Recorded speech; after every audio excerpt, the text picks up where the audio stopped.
Hello সবাইকে, কেমন আছেন সবাই? আশা করি সবাই খুব ভালো আছেন। শুরুতেই আমি সকলের কাছে ক্ষমা চেয়ে নেব আমার ভয়েসের জন্য, কারণ প্রচণ্ড ঠান্ডা লেগেছে, আমার গলা একদম ভেঙে গিয়েছে। যাই হোক, আপনারা সকলে একটু অ্যাডজাস্ট করে নেবেন। যাই হোক, চলুন তাহলে শুরু করা যাক। আজকে আমি আপনাদের দেখাতে চলেছি দেশি চিকেনের একটি রেসিপি। এখানে দেখুন, আমি দেশি চিকেনগুলোকে বয়েল করে নিয়েছি।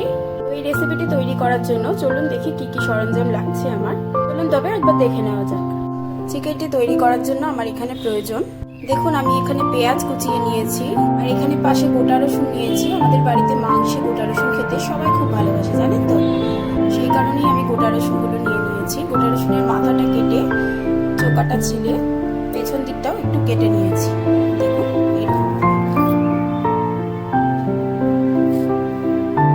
ফোড়নের জন্য এখানে নিয়ে নিয়েছি তেজপাতা, শুকনো লঙ্কা, নিয়েছি গোটা গরম মশলা, নিয়েছি প্রয়োজন মতো আদা, নিয়েছি রসুন, আর এখানে নিয়েছি টমেটো। আমি দুটো টমেটো কেটে নিয়েছি ছোট ছোট টুকরো করে।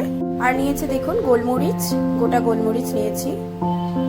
এখানে নিয়েছি পোস্ত, নিয়েছি হলুদ গুঁড়ো, কাজু, নিয়েছি কাশ্মীরি লঙ্কার গুঁড়ো, নিয়েছি লবণ, নিয়েছি এখানে জিরে ধনে গুঁড়ো দেখুন, আর নিয়েছি কাঁচা লঙ্কা আর লাল লঙ্কার গুঁড়ো। চলুন তাহলে আর দেরি না করে আমি কিভাবে কি করছি সেই রেসিপিটি শুরু করা যাক। আমি এখানে কাঁচা লঙ্কা, আদা আর রসুনটা একসাথে পেস্ট করে নেব।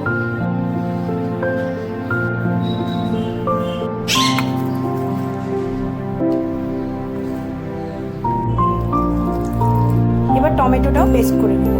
এবার আমি এখানে কাজু, পোস্ত আর গোলমরিচটা একসাথে পেস্ট করে নেব। দেখুন এখানে আমার মশলাগুলো পেস্ট করা হয়ে গিয়েছে। এখানে আমি ওভেনে কড়াই তুলে দিয়েছি। এবার আমি এখানে কড়াইতে পরিমাণ মতো তেল দিয়ে দেব। তেল গরম হয়ে গিয়েছে, দিয়ে দেবো তেজপাতা, শুকনো লঙ্কা, দেবো গোটা গরম মশলা, এবার দিয়ে দেবো পেঁয়াজটা। এবার পেঁয়াজটা ভাজা অবধি একটু অপেক্ষা করব।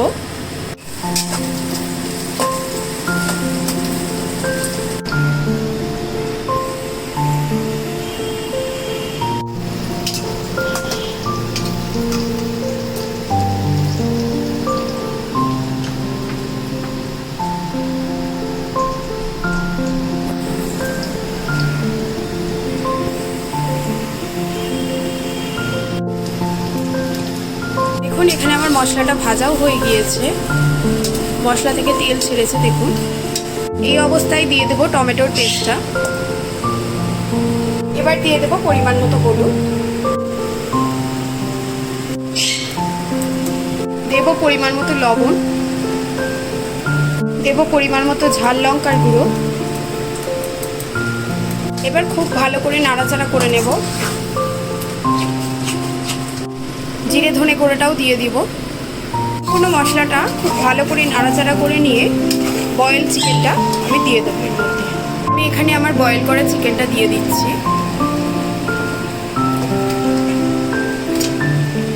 খুব ভালো করে চিকেনের সাথে মশলাটাকে মিশিয়ে দেব।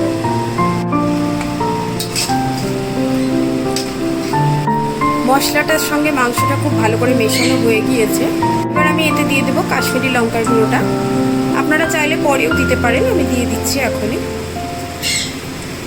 মাংসটা কষানো হয়ে গিয়েছে। এবার আমি খুব সামান্য জল দিয়ে মাংসটা একটু ঢাকা দিয়ে দেব, যাতে মাংসের ভেতরে মশলাগুলো খুব ভালো করে ঢুকে যায়।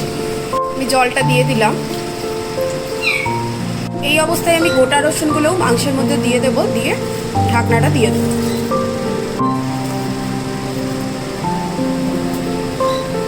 এবার আমি কড়াইতে ঢাকাটা দিয়ে দিলাম। এবার আমি 5 মিনিট পর ঢাকাটা খুলে দেখতে আসলাম মাংসটা কি অবস্থায় আছে। মাংসটার এই অবস্থায় আমি দিয়ে দেব গোলমরিচ, কাজু আর পোস্তর পেস্টটি পরিমাণ মতো দিয়ে দেব। দেব টক দই। আমার সরঞ্জাম দেখানোর সময় টক দইটা স্কিপ হয়ে গিয়েছে, দইটা আমার দেখানো হয়েছিল না। দেব হাফ পাতিলেবুর রস, এটাও স্কিপ হয়ে গিয়েছিল। এবার খুব ভালো করে নাড়াচাড়া করে নেব। দেব খুব সামান্য পরিমাণে চিনি স্বাদ বাড়ার জন্য। সব শেষে আমি দিয়ে দেব খুব সামান্য কসুরি মেথি।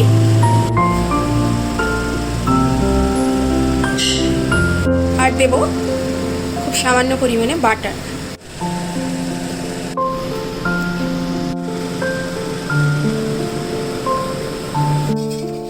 ফাইনালি আমাদের মাংস রেডি।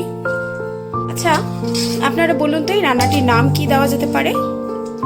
আমি কিন্তু এই রান্নাটির নাম কোনো কিছু ভাবিনি, আমার মনে হলো তাই আমি করে ফেললাম। তো এই ছিল আজকে আমার রেসিপি।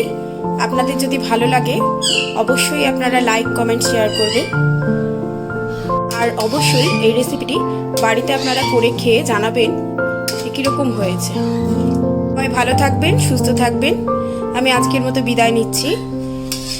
আবার নিশ্চয়ই দেখা হবে নতুন আরেকটি ভিডিও নিয়ে। টাটা।